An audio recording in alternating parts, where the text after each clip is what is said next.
बिस्मिल्लाहिर्रहमानिर्रहीम। अस्सलाम वालेकुम नाज़रीन कराम। Series from Adam to Muhammad सल्लल्लाहु अलैहि वसल्लम के एपिसोड 134 में आपको खुशामदीद कहते हैं और आपको बताते हैं कि आखिर जंग जमल की शुरुआत कैसे हुई।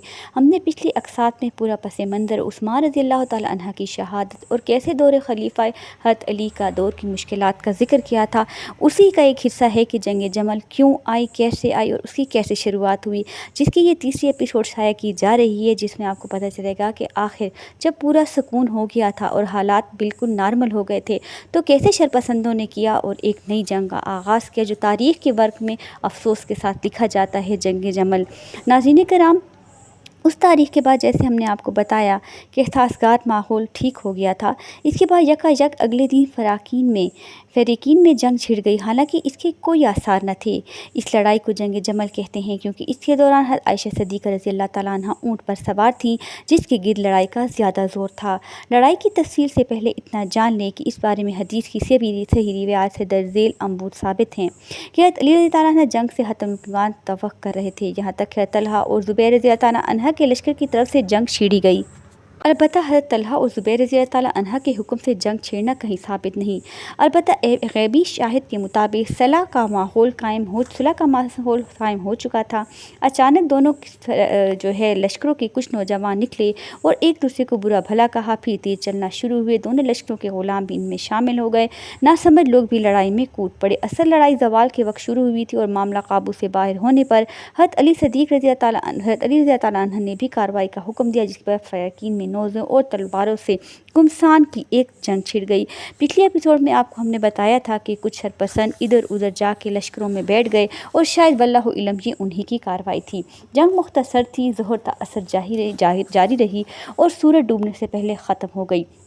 तारीख़ी तफसीलात के मुताबिक लश्कर बसरा में शामिल होने वाले सबाइयों ने मंसूबे के तहत हज़रत अली रज़ियल्लाहु तआला अन्हा के पड़ाव पर हमला किया।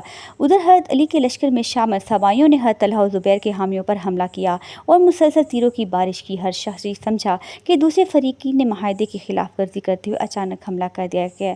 हालांकि जमातों में सिरे से दूसरे सिरे तक हलचल मच गई। हज़रत तलहा ज़ुबैर रज़ियल्लाहु तआला अन्हु ने हंगामा बर्पा देख कर वजह दरियाफ़त की तो बताया गया अहले कोफा ने हमला कर दिया है। दरअसल सबाई गिरोह गलत इत्तलाआत फैलाने की मनसूबाबंदी भी कर चुका था। उन्होंने एक आदमी को हज़रत अली के करीब ही मुकर्रर किया हुआ था ताकि वो उन्हें गलत खबरें दे। चुनांचे जब हंगामे का शोर सुनकर हज़रत अली ने माजरा पूछा तो उन्हें भी जवाब में यही सुनने मिला कि बसरा वालों ने अचानक हम पर शब वार कर दिया है। इसके बावजूद हज़रत अली ने एहतियात से काम लिया और जंग को रोकने की कोशिश करते हुए आवाज़ लगाई, लोगों अपने हाथ रोक लो। मगर तलवारें जो नीलामों से निकल चुकी थी रुकने में ना आई। समझदार लोग दोनों तरफ से एहतियात कर रहे थे। हज़रत ज़ुबैर हज़रत अम्मार बिन यासिर के नेज़े की ज़द में आ गए तो पूछा, आप मुझे कत्ल करना चाहते हैं? अम्मार बिन यासिर बोले, नहीं, आप चले जाएं। हर्ष इस तरह बहुत से लोग हाथ रोकने की कोशिश कर रहे थे, मगर सबाई फसादी नादान और जशीले लोग दोनों तरफ मुख्तरक हो चुके थे, इसलिए मजबूरन बहुत से लोगों को अपने दिफा के लिए लड़ना पड़ रहा था। ज़ुबैर ने लड़ाई को बढ़ते देखा तो मैदान जंग से निकल जाने का फ़ैसला कर लिया, क्योंकि उन्होंने ये महसूस कर लिया था कि मुज़ाहमत की सूरत में इनके हाथों किसी मुसलमान का खून होना बईद है। उन्होंने भी अपने बेटे अब्दुल्ला बिन ज़ुबैर को बुलाकर फरमाया, बेटा, आज कत्ल होने वाला हर आदमी या तो जालिम होगा या मज़लूम। मुझे ये यकीन है कि मैं मज़लूम कत्ल कर दिया जाऊँगा। ये कहकर वो मैदान जंग से बाहर तशरीफ़ ले गए। जंग की इब्तिदा ही में हज़रत तलहा को एक तीर आकर लगा, जिसके ज़ख्म से वो जामे शहादत नोश फरमा गए। इस वक्त इनकी उम्र सिर्फ 25 या 58 साल थी। इमाम बहकी रहमतुल्लाह ने अल-अक़बर में नकल किया है कि हज़रत तलहा को जब तीर लगा तो जान करने से पहले उन्होंने अलवी लश्कर के एक शख्स के हाथ हज़रत अली के तजदीद बैत कर ली। हज़रत अली को जब ये इत्तला दी गई तो उन्होंने तकबीर बुलंद की और फरमाया, अल्लाह को इसके सिवा कुछ मंजूर न था कि वो मेरी बियत के साथ जन्नत में दाखिल हो जाएँ। इसी तरह जब उन्हें खबर मिली कि ज़ुबैर रज़ियल्लाहु अन्हु मैदान जंग से निकल गए तो फरमाया, अल्लाह की कसम, वो बुज़दिली की वजह से नहीं गए बल्कि ताइब होकर वापस हुए हैं। उम्मुल मोमिनीन आयशा सिद्दीक़ा मैदान जंग से दूर बसरा की आबादी में रिहायत पज़ीर थी। बसरा की काजी काब बिन सूर रहमतुल्लाह ने उन्हें अलमिया की इत्तला दी और कहा, आप खुद तशरीफ़ लेकर मुसलमानों को रोकें, उनकी नीलाम को तलवारों को नीलामों में हुक्म दे, शायद आपकी बदौलत सुलह की कोई तौफीक नज़र आ जाए या इनको कोई तौफीक हो जाए। उम्मुल मोमिनीन अपनी जान को ख़तरे में डालकर ऊँट पर सवार मैदान जंग में आई और काब को कुरान मजीद का नुस्खा देते हुए फरमाया, आप अल्लाह की किताब लेकर आगे बढ़िए और लोगों को इस तरह दावत दीजिए। काब बिन सूर कुरान करीम के औराक खोल कर आगे हो गए।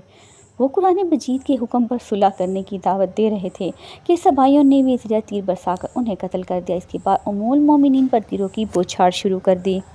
آپ اونٹ پر تشریف فرما تھیں، ہیوج کے گرد احتیاطاً لٹکا دی گئی تھی، پھر بھی خطرہ شدید تھا۔ ام المومنین اپنی جان کو فراموش کر کے اب بھی جنگ بندی کی تلقین کرتے ہوئے پکار رہی تھی، اللہ سے ڈرو، اللہ سے ڈرو میرے بیٹو، حساب کتاب کے دن کو یاد کرو، مگر لوگ حملے سے باز نہ آئے۔ تب ام المومنین نے ہاتھ بڑھا کے قاتلین عثمان کے حامیوں کے لیے بد دعائیں کرنا شروع کی۔ آپ کے حامی اس پکار پر زور زور سے آمین کہہ رہے تھے۔ حضرت علی کو یہ آوازیں سنائی دی تو پوچھا، یہ گونج کیسی ہے؟ لوگوں نے بتایا، ام المومنین کے حامی قاتلین عثمان کے ساتھیوں پر لعنت بھیج رہے ہیں۔ حضرت علی نے یہ سن کر خود بھی آواز لگائی، الہی عثمان کے قاتلوں اور قاتلوں کے حامیوں پر لعنت کر۔ اس دوران لڑائی کا دائرہ ہر طرف پھیل گیا تھا، مگر سب سے شدید جنگ میدان جنگ اس حصے میں تھا جہاں ام المومنین عائشہ صدیقہ رضی اللہ تعالیٰ عنہا موجود تھیں۔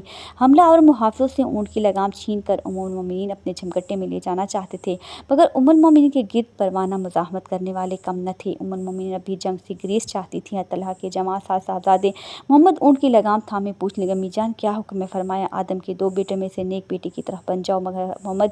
مگر حضرت محمد بن طلحہ لوگوں کو ام المومنین پر براہ راست حملہ آور دیکھ کر کہاں ہٹ سکتے تھے؟ وہ چٹان کی طرح جم گئے اور ہا میم لا ینصرون کا نعرہ لگا کر لڑتے لڑتے شہید ہو گئے۔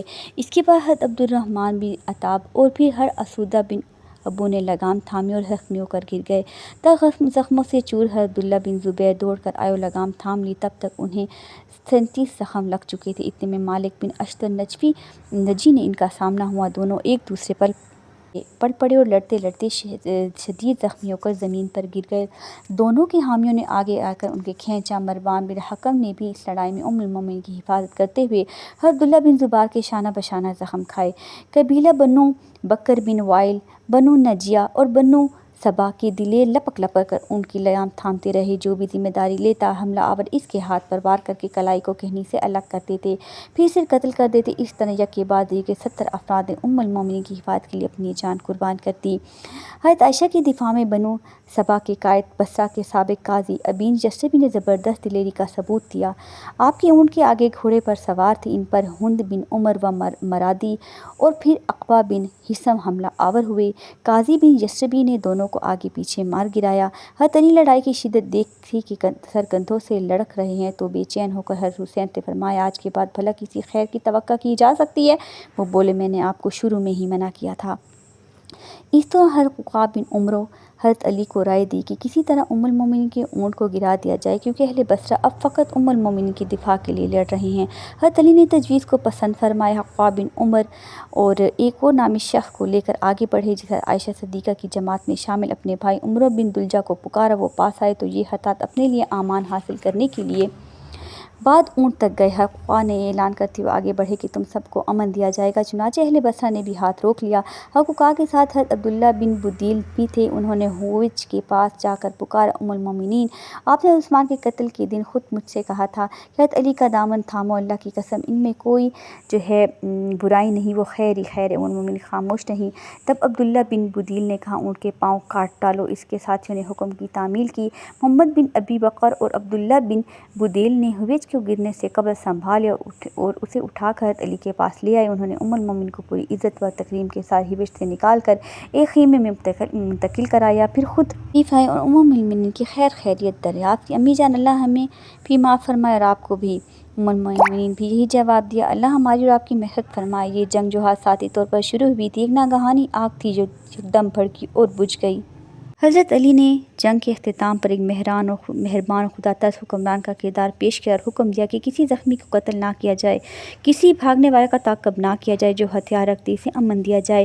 مروان میں حکم کا بیان ہے کہ میں حضرت علی سے زیادہ مہربان فاتح کو نہیں دیکھا۔ جنگ جمل میں جب ہمیں شکست ہوئی تو ان کی طرف سے منع دی گئی، بھاگنے والوں کو قتل نہ کیا جائے، زخمی کو نہ مارا جائے۔ آپ نے تمام موکلین کو یکساں مرتبہ دے، ان کی نماز جنازہ پڑھائی، حریف کے سامان کو مال غنیمت قرار نہیں دیا، بلکہ گمشدہ اموال کی حیثیت دے کر کہا کہ جس کی کوئی چیز ہو وہ نشانی بتا کر لے جائے۔ تشدد پسند لوگوں کے اصرار کے باوجود حضرت علی نے اہل بصرہ کے اموال لوٹانے کی اجازت نہ دی۔ انہوں نے اعتراض کیا کہ جن کا خون حلال، ان کا مال ہمارے لیے حرام کیوں؟ ان پر حضرت علی نے طیش میں آ کر کہا، کون ہے جو اپنی اماں کو اپنے حصے میں لینا چاہتا ہے؟ سب کے رنگ پھک ہو گئے، آوازیں بلند ہوئیں، سبحان اللہ، وہ تو ہماری ماں ہیں۔ پھر کسی کو یہ مطالبہ دہرانے کی جرأت نہیں ہوئی۔ सही रिवायत के मुताबिक लड़ाई ज़ोहर तासर निमट गई थी। ग़ुरूब आफ्ताब तक तमाम हंगामा ख़त्म हो चुका था। जंग की तारीख 10 जमातुल आखिर सन 36 हिजरी बताई जाती है। जो फोत हो गई थी कि तादाद में रवायत से नहायत मुबाले से काम लिया गया है। इस बारे में दर्ज अक़वाल मशहूर हैं। बाज़ ने 20 से 25 हज़ार तक तादाद बताई है। ये तादाद सही रिवायत में मज़कूर दोनों अफ़वाद की मुजमे की थी, क्योंकि मुख्तार रिवायत के मुताबिक दोनों तरफ के लोग मिलकर भी 15,000 से कम थे। हज़रत मोहम्मद बिन हुनैफ़ा की रिवायत के मुताबिक अली के असहाब की तादाद 9,700 थी। हज़रत ज़ुबैर के असहाब की तादाद 5,000 थी। इस तरह दोनों अफ़वाद का मुजमा 15,000 से कम बनता है। इसलिए भला 20-25 हज़ार कैसे हो सकते हैं? यही कौल यह है कि फ़कीन की तमाम मुक़व्विलीन की 3,000 के लगभग थे। अहले कोफ़ा के जो थे वो 500 थे और अहले बसरा के 2,500। तादाद 20-25 हज़ार तक ना होने के जो है चंद और भी मजबूत अक़वाल हैं, जिसकी वजह से लगता है कि वो इतने नहीं होंगे। वल्लाहु इल्म। नाज़रीन कराम, ये थी आज की एपिसोड जिसमें जंग जमल के पस मंज़र पर और वो क्यों कैसे आई, इस पे जो है आपके बारे में हमने आगाह किया और बताया।